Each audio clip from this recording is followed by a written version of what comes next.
자, 여러분. 코코메디 TV. 코코메디. 예, 그래요. 코코메디. 정말 많은 분들에게 남성 성기능의 혁명으로 평가받고 있습니다. 특허받은 의료기기 코코메디를 소개합니다. 코코메디는 하루 10분 정말 간편한 사용으로 발기부전, 조루, 전립선 문제 등 남성들의 성기능 고민을 해결해드립니다. 코코메디는 미국 FDA 등록은 물론이고 식품의약품안전처로부터 성능과 안정성을 인정받아서 의료기기 3등급 승인을 받은 제품이고요. 대형 SB형은 비뇨기과에 납품하고 있습니다. 안심하고 사용하셔도 되는 남성 기능 강화 의료기기입니다. 드디어 코코메디에 실제 구매해서 사용하신 분의 후기가 올라왔는데 저는 이 지구상에서 코코메디 사용자를 MC 장원 말고는 한도 몰랐어요. 그런데 그분은 아닌 것 같고 제가 읽어보겠습니다. 코코메디 사용한 지 5주 차입니다. 사용 전에는 와이프랑 달리기 하던 중 힘이 빠져서 기권하는 경우가 늘어나 분위기 잡기도 부담스럽더군요. 코코메디 상담해주던 분이 운동하면서 달리기를 같이 하면 빨리 좋아진다고 해서 3주 차부터 운동과 달리기를 같이 했습니다. 아직 젊어서 그런지 4주 차부터 완주하기 시작합니다. 확실히 완주하니 자신감도 자존감도 올라갑니다. 가끔이라도 기권하시는 분들 나이와 상관없이 코코메디 사용을 권장합니다. 대한민국 남성분들 파이팅 합시다. 이 운동과 달리기가 은어였군요. 운동은 뭐죠? 네, 이게 운동 아닌가요? 응? 그래요. 알았어요. 해석하세요. 그것까지 우리가 왜도 아니고 이거 뭐 설명해 줄 필요가 있겠나 싶어요. 자, 김용민 TV 구독자분들의 불기둥 같은 성원에 감사하면서 화끈한 이벤트를 진행합니다. 김용민 TV 구독자분들을 위한 특별 가격 할인에 남성에게 좋은 아연 영양제 4개월 분까지 추가로 드립니다. 코코메디 구입을 고민하셨다면 지금 바로 상담 신청하시기 바랍니다. 이벤트 참여 방법은 검색창에 김용민 코코메디 이벤트라고 검색하신 다음 상단 링크 또는 블로그에 들어가서 제품 정보 확인한 후에 상담 신청하시면 되겠습니다. 또한 본사 대표 번호가 080-255-0000 앞에 보이시죠? 080-255-0000 여기로 전화하셔서 부담 없는 무료 상담 받아보시기 바랍니다. 개인정보는 철통 보안입니다. 안심하시고 상담 받아보시기 바랍니다.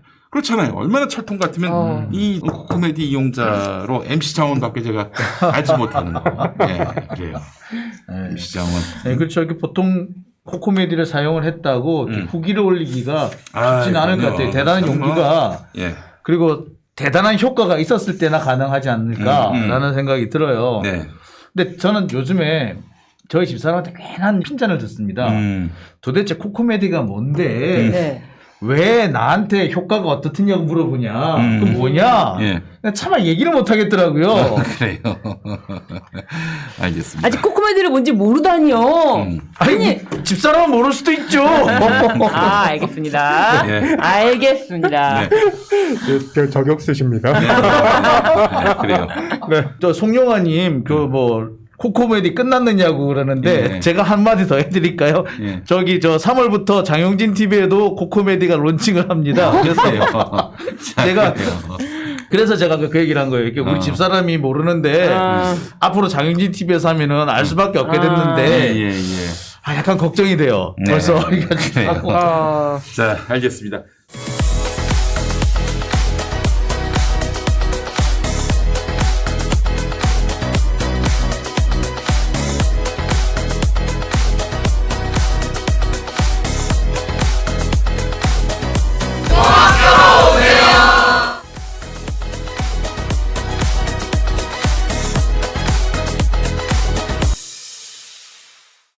서 변호사님, 네. 저 얘기 한번 해봤으면 좋겠어요. 국정원의 예. 민간인 사찰 파일. 대해서 김용민 것도 있습니까?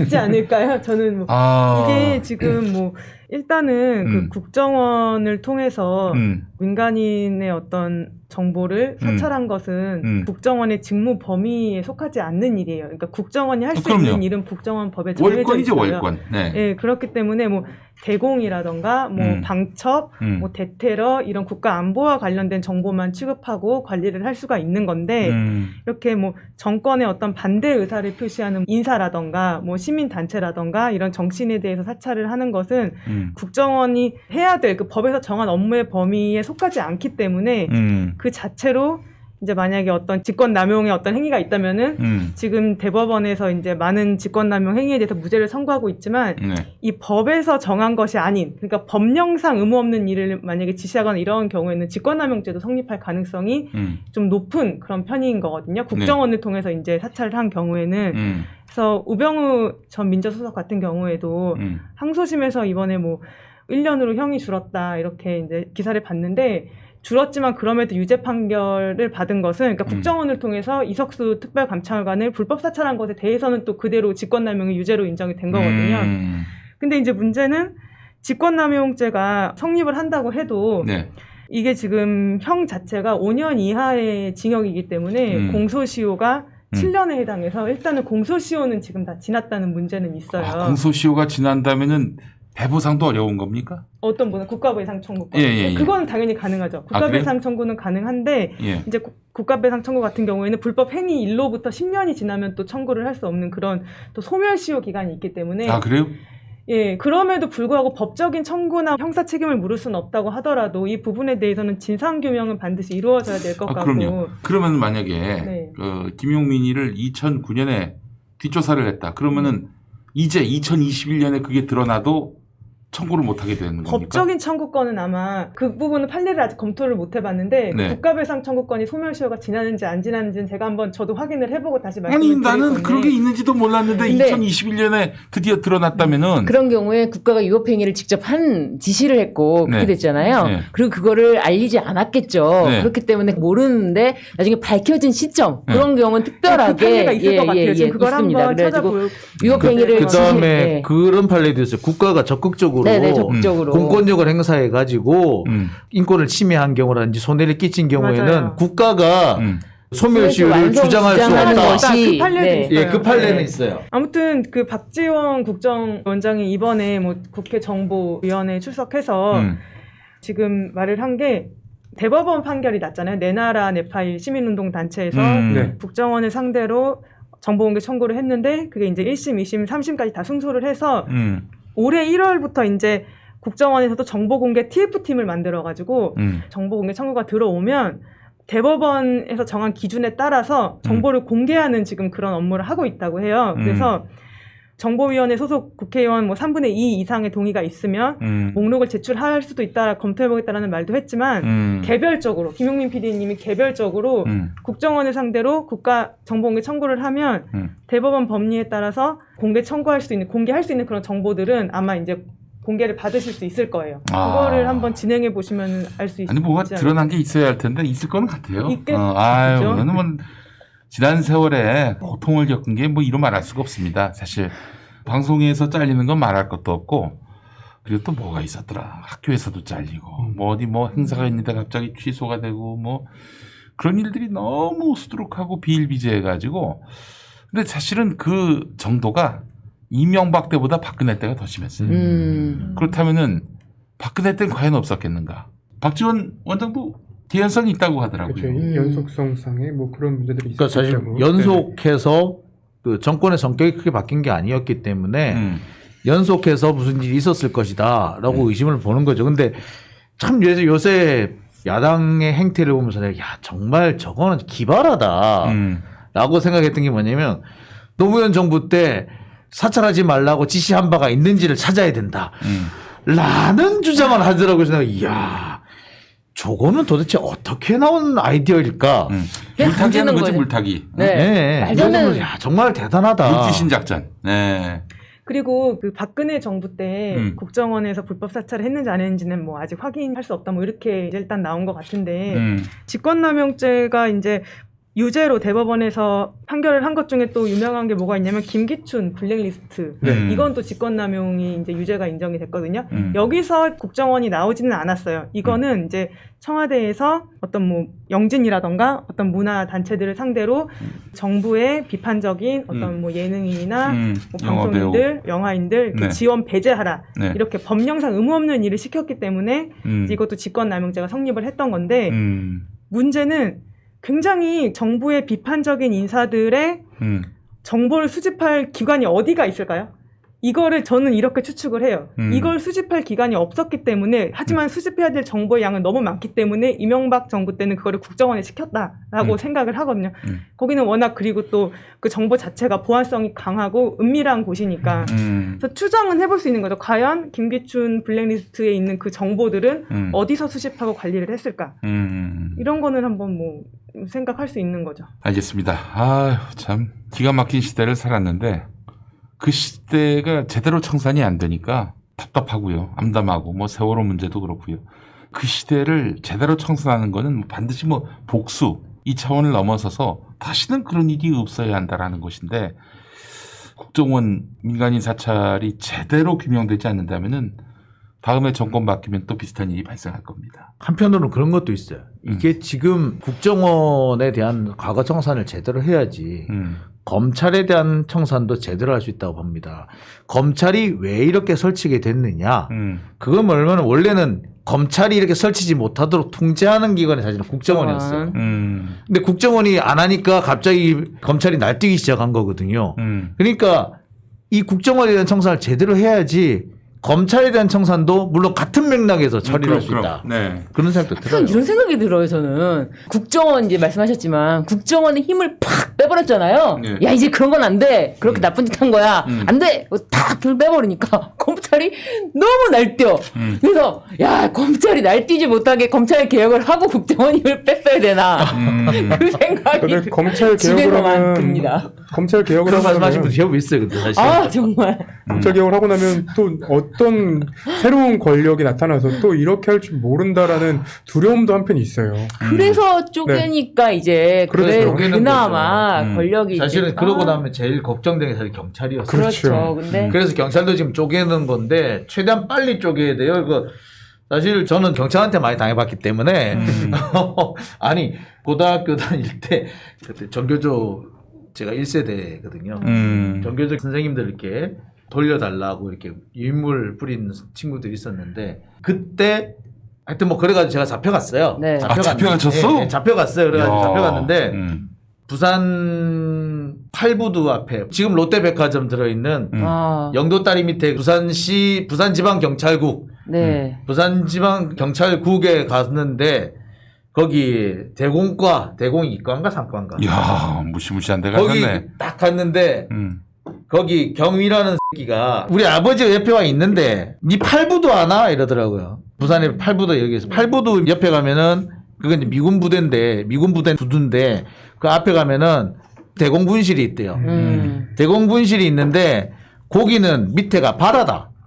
마루판 열고 떨어보면 아무도 모른다 이러더라고요. 아, 내가 그때 18살이었어요. 고등학교 2학년. 우리 아버지가 옆에 있었어. 그게 경찰이 할 소리예요? 지금도 내 그 인간 혹시 만나면 내가 그냥 확 그냥 그랬던 경찰이기 때문에 사실 제가 겁이 나요. 경찰이 또 설치지 않을까. 그래서 저는 최대한 빨리 경찰도 개혁을 하지 않으면 안 된다. 아, 참 네. 지려바치네. 아니 그 경찰 뭐라 그러는지 아세요? 우리 아버지 보고 아버지 잘못하면은 육아협 하실 수도 있어요. 그런 막말을 하는 놈이 어딨냐고 경찰이. 육아에 빠진다고? 육아협. 육아협. 육아협 육아협 협의회. 육아협 협의회. 육아협 하실 수도 있어요.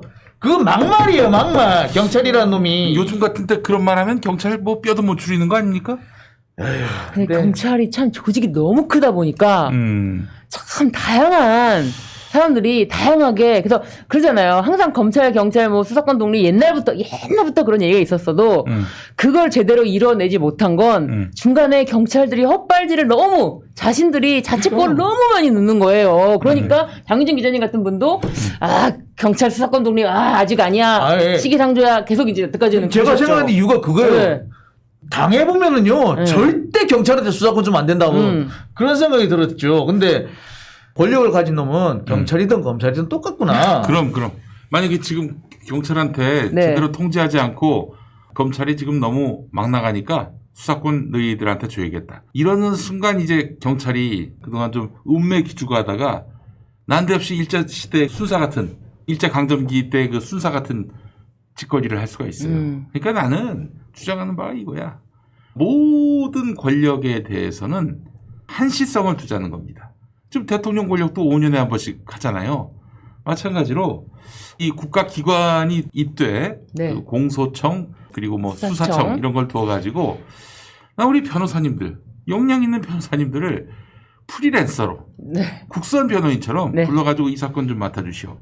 그래서 공소유지를 한다든지 수사를 근데 한다든지 그건 좀 안 되나요? 그게 사실은 지금 검찰이 지금 너무 욕을 먹어 싼 일을 계속 해왔기 때문에 지금 욕을 먹고는 있지만 이 뭐 중대 범죄나 뭐 이런 반부패 범죄 뭐 이런 것에 대한 수사력은 정말 훌륭해요.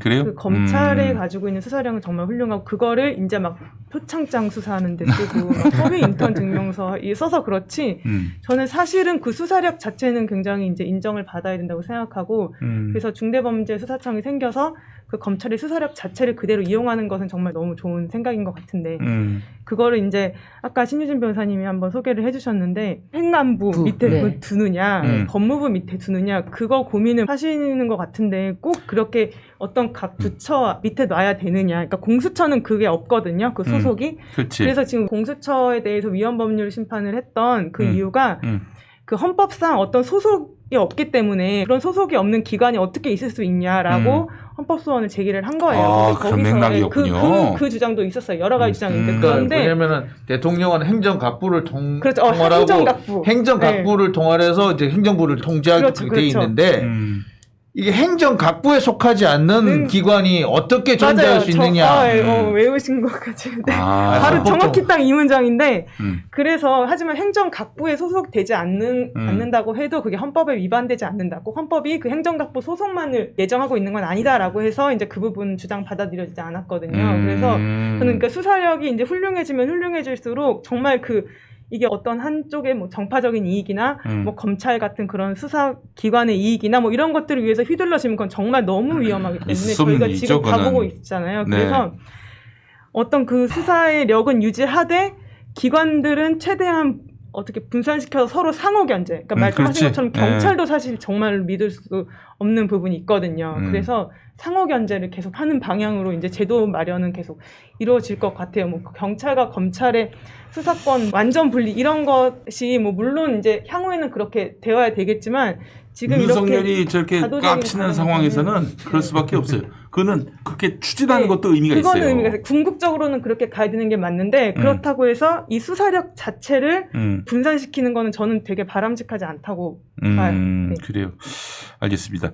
그러니까 서로 견제할 수 있게 해야 하는 것이고 어느 한쪽이 패권을 가지지 못하게 하자는 거 이런 취지가 잘 살아야 하는 것이고요. 그런 의미에서 보면은 판사 탄핵은 정말 수시로 1년에도 뭐 100명 못 되게 아니 뭐 그 이상도 수를 제한하지 않고 나쁜 판사들, 잘못된 판사들은 국회에서 바로 응징할 수 있도록 하는 일들이 뭐 비일비재해야 사실은 진짜 견제와 균형이 이루어지지 않겠는가 생각이 들고 이번에도 한 명 그 탄핵시키는데 얼마나 많은 그런 노력과 갈등이 있었습니까? 그렇게 해서 어쨌든 우리 서로 상호 권력기관의 그 견제가 활발해진다면은 우리 윤석열의 나라라는 오명을 받지 않게 될 것이다 이런 믿음을 갖게 됩니다.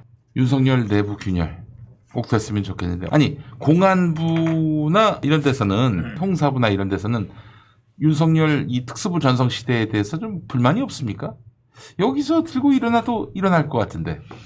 일단 공안부의 존재가 지금 거의 없어졌다고 해도 과언은 아니고요. 근데 공안부가 힘을 쓰려면은 검찰 공안부가 직접 수사를 하는 건 아니거든요. 그렇지. 어디서 수사를 하냐면 경찰에서 수사를 해서 갖고 온다거나 주로 국정원에서 수사를 해서 가지고 온단 말이에요.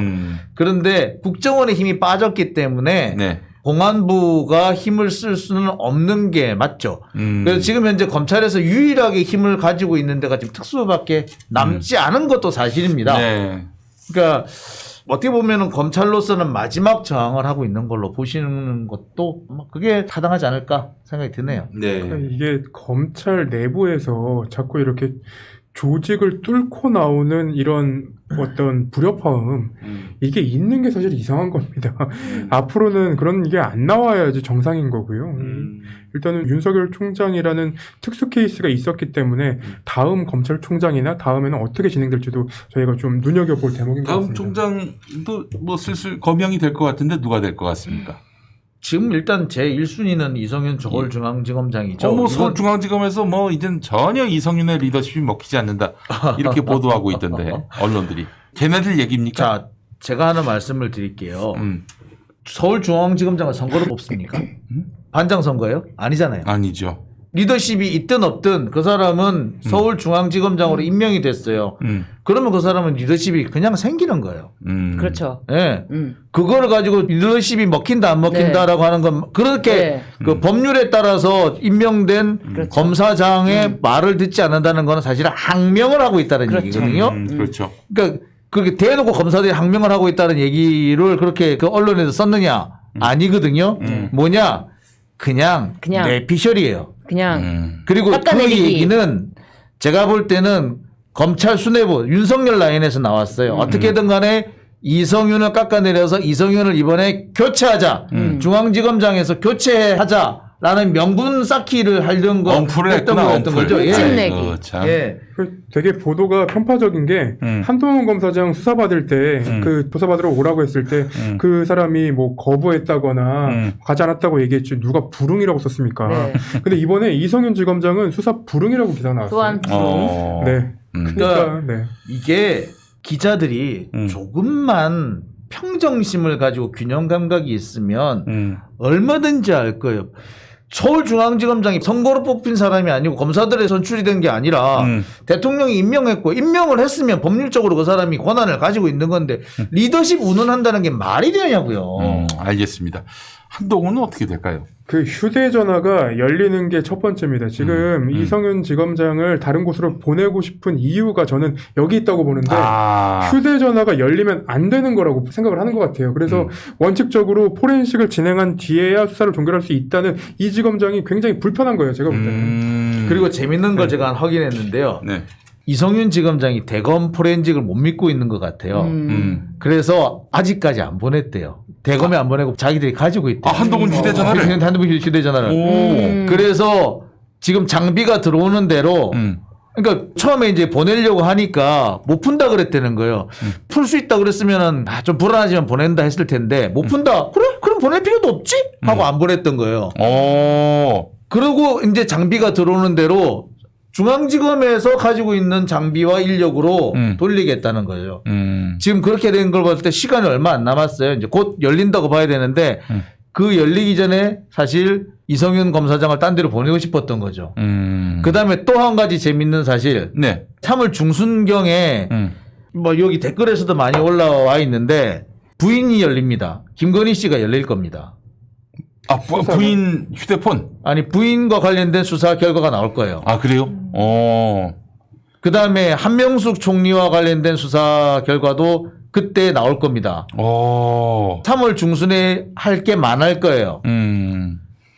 왜냐하면 그 무렵에 이제 그 공소시효가 끝나거든요. 공소시효가 끝나기 전에 그 사건들이 마무리가 될 겁니다. 근데 이 사건이 계속 미뤄지는 이유는 그동안 원래는 1월 달에 하려고 했다가 2월 달에 하려고 했다가 3월로 미뤄지고 있는데 그 이유는 윤석열 총장이 끊임없이 브레이크를 잡고 있기 때문인 거예요. 그런데 공소시효가 끝나기 하루 전날이라든지 직전이 되면은 안 할 수가 없죠.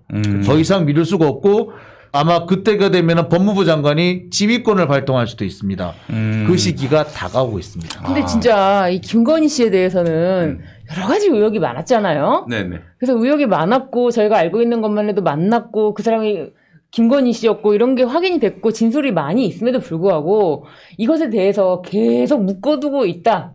이것만 봐도 저는 사실은 이 묶어두고 있는 자체가 이게 바로 범죄가 될 수 있잖아요. 그래서 윤석열 총장은 내려오자마자 공수처 수사 대상이 될 것이다. 저는 그렇게 봅니다. 아니 그 휴대폰 열렸는데 한동훈 휴대폰 열렸는데 지난 시간에 만약에 아무것도 없으면 어떡하냐. 뭐 이걸 얘기했는데 아니, 만약에 네. 나왔어요. 근데 한동훈하고 굉장히 부적절한 어떤 그런 소통이 이루어진 언론사 기자라든지 뭐 어떻게 되는 겁니까? 그 언론사 기자는. 아니 일단은 그 한동훈 검사장의 휴대전화가 열렸을 때 아무것도 안 나왔다. 그러면 문제가 없으니까 사건을 종결하면 돼요. 이게 원칙적으로 맞는 거고요. 그리고 뭔가가 나왔다. 그때부터는 이제 황금어장이 열리는 거죠. 네. 기자들도 소환 대상이 됩니까? 어떠냐에 따라서. 네, 뭐 혐의냐. 참고인으로 불려올 수도 있고 참고인이 돼서 피의자가 될 수도 있고 그거는 일단 조사를 해봐야 돼요. 아니죠. 이걸 여쭙는 이유가 계속 지금 한동훈 편에선 언론사 기자들은 뭐가 있냐 아무것도 안 나왔다. 아니 까보지도 않았는데 어떻게 알아 그거를. 그렇죠. 황당한 사실이었죠. 계속 그런 주장을 펼치고 있어요. 아무것도 안 나왔는데 이성윤이가 고집 피운다. 지금. 네. 어? 열어봤어야지 안 나오는지 알지. 아니 저희 기사가 나가고 나서 저희가 취재하는 변호사 검찰 출신의 변호사님들한테 그런 얘기가 왔대요. 정말로 휴대전화가 안 열렸던 거냐고 들은 거 있냐고. 근데 이제 저랑 친한 변호사님들이니까 저희가 확인하는 거를 얘기해 주니까 몰랐다고. 근데 왜 저렇게까지 보도가 나오는 건지 네. 되게 의문을 가지시는 분들이 있더라고요. 검찰 내부에서도 확실히 이 수사가 제대로 진행이 안 됐던 거를 이제는 뭐 자각을 한 상태고. 계속해서 윤석열 총장이 언론을 이용해가지고 진실을 호도하고 있는 거예요. 맞아요. 그 한동훈은 왜 조선일보하고 인터뷰했을까? 그 부분도 한번 좀 짚어볼 필요가 있을 것 같아요. 이동재 기자랑도 조선일보는 인터뷰를 했었습니다. 그 당시에. 그 당시에는 뭐 문제가 없었다고 했고, 그리고 이게 저희가 이제 처음부터 이 사건을 한번 언급을 해봤었기 때문에 기억을 하는 게 첫 번째로 했던 게 채널A 자체 진상 보고서에서는 한동훈 검사라고 했었고요. 그리고 그 이후에 재판에서 그 얘기를 들었다는 윗선이 나왔고, 네. 그 이후에는 이제 뭐 조선일보 기사에서 한동훈 검사장이 아니었다고 뭐 이렇게 계속 말이 바뀌는데, 이번에도 보면은 검언유착은 실체가 없는 것으로 드러났다 뭐 이런 취지의 얘기들이 있더라고요. 근데 그거는 아니 뭐 길게 얘기할 거 없이 네. 한동훈의 이야기를 가장 한동훈스럽게 얘기해 줄 수 있는 데가 조선일보겠죠. 설마 장용진이 한동훈하고 했으면 얼마나 삐딱하게 깎겠어요. 적어도 한동훈 검사가 저랑 인터뷰를 했다면 이렇게까지 말 못했을 겁니다. 그러니까 뭐 자기 말을 가장 자기스럽게 써줄 수 있는 사람. 그러니까 뭐 자기 말을 가장 이렇게 어감을 살려달라고 했다고 하니까 뭐 그 외에 다른 의미는 찾기 어렵겠죠. 다만 왜 지금 한동훈이 갑자기 이렇게 인터뷰를 자처했느냐? 그거는 이유는 간단합니다. 지금 현재 윤석열 총장이 직접 나설 수가 없어요. 그렇기 때문에 윤석열을 대신해서 윤석열의 분신이 움직인 거다라고 보시면 맞을 겁니다. 그래서 사실은 이게 한동훈 얘기를 하고 있지만 윤석열의 이야기다.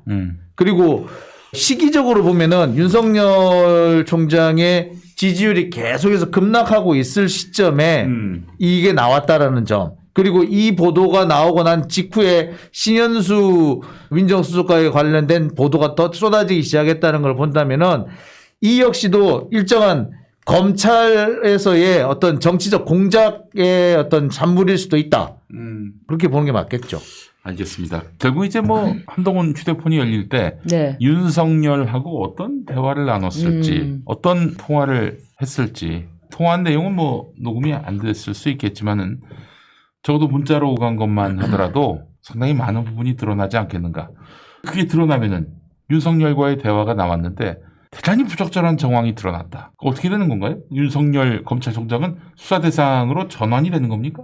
그렇죠. 해야 되는 거죠. 이성윤 지검장이 그렇게 결정할 수 있어요? 이거는 이제 공수처가 출범을 했기 때문에 공수처로 이관을 해야 됩니다. 이관을. 그러면 이제 이 사안을 이제 공수처로 보내고. 네. 그러면 박범계 장관은 다시 추미애 장관이 했듯이 직무정지 가야 되겠네요. 뭐 임기가 얼마 안 남았기 때문에 굳이 그렇게까지 하기는 어려워 보이고요.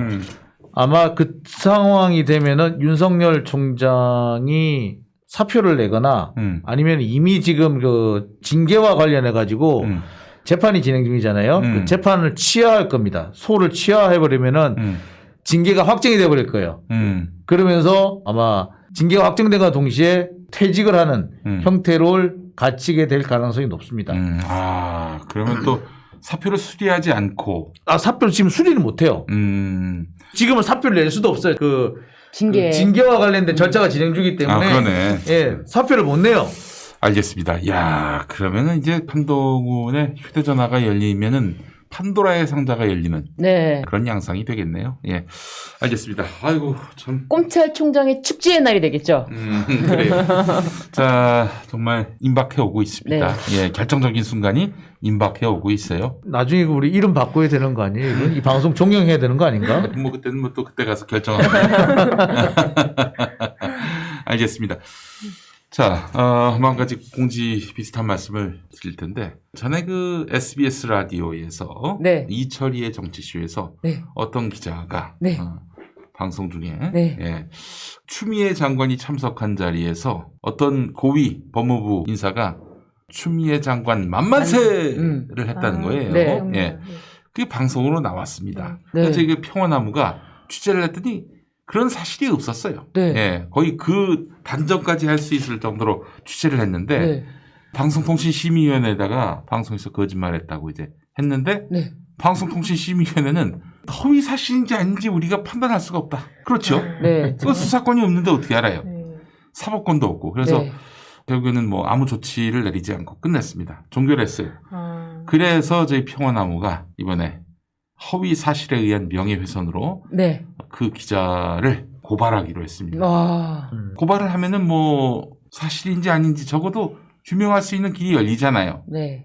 그래서 판단을 받아가지고 만약에 진짜 허위 사실이다 그러면은 다시 방송통신심의위원회에 재심을 청구할 계획입니다. 근데 저는 그 기자를 개인적으로 아는데 네. 놀랬어요. 음, 깜짝 놀랐어요. 저 저렇게 함부로 얘기를 하면 저러고 저러나 했는데 역시나.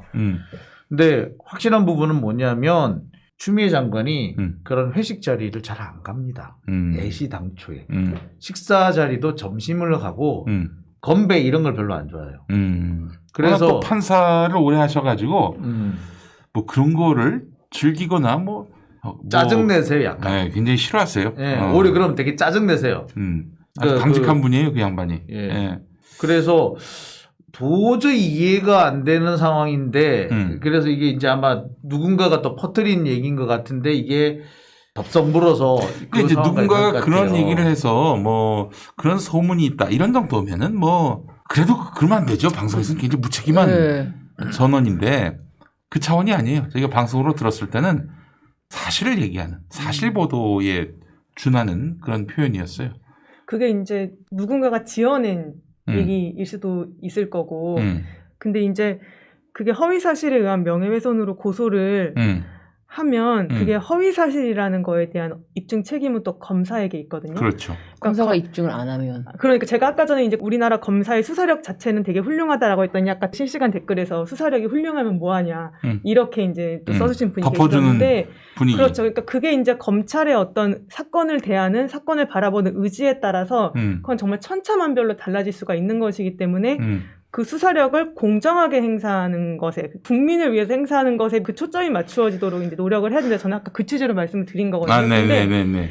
말씀하신 것처럼 그거를 허위 사실인 거를 검찰이 이제 여러 가지 수사를 통해서 조사를 통해서 입증할 수도 있고 검사가 봤을 때 아까 말씀하신 내용들을 여러 점들을 종합을 해가지고 허위 사실이라고 해서 기소를 할 수도 있는 거고 네. 안 할 수. 또 안 할 수도 있는 거고. 뭐 어떻게 안 할 수 있을까요? 그 없는 허위 사실을. 사실이라는 거를 검찰이 입증하려는 노력이 없는 의지가 없는 거죠. 이제 이게 그래서 이제 이 부분이 이제 기소권과 음. 수사권을 구분해야 된다는 건데 이게 수사를 이제 경찰에서 하면은 아마 진행이 될 거예요 아마. 그래서 저희가 경찰에다가 고발하려고 합니다. 예. 경찰에다가. 그 다음에 재밌는 건 말해 그래가지고 경찰에 의한 수사에서 어느 정도 밝혀졌다. 그랬으면 그걸 가지고 재정 신청을 하시는 방법이 있습니다. 근데 이 고발인의 경우도 이게 피해자가 아니면 고발인이 재정 신청할 수 있는지는 네, 예. 그거는 범죄가 따로 정해져 있어요. 재정 신청. 예, 그래서 그런 부분은 좀 있는데 만약에 가능하다면 사실 이게 추미애 장관이 직접 하시면은 재정 신청을 하실 수 있는 걸로 제가 기억하거든요. 예. 그 부분은 걱정하지 마시고. 예. 뭐, 네. 여하튼 간에 그걸 이제 제가 말씀드리고 싶은 거는 경찰에 의해서 수사를 한다면 그 수사 결과를 가지고 재정 신청을 하라는 방법은 있다. 네. 네. 알겠습니다. 그래서 실상은 뭐 저희가 지금 추미애 장관이 언론에 의해서 얼마나 난도질을 당했습니까? 네. 예. 게다가 이 지상파 방송에서 네.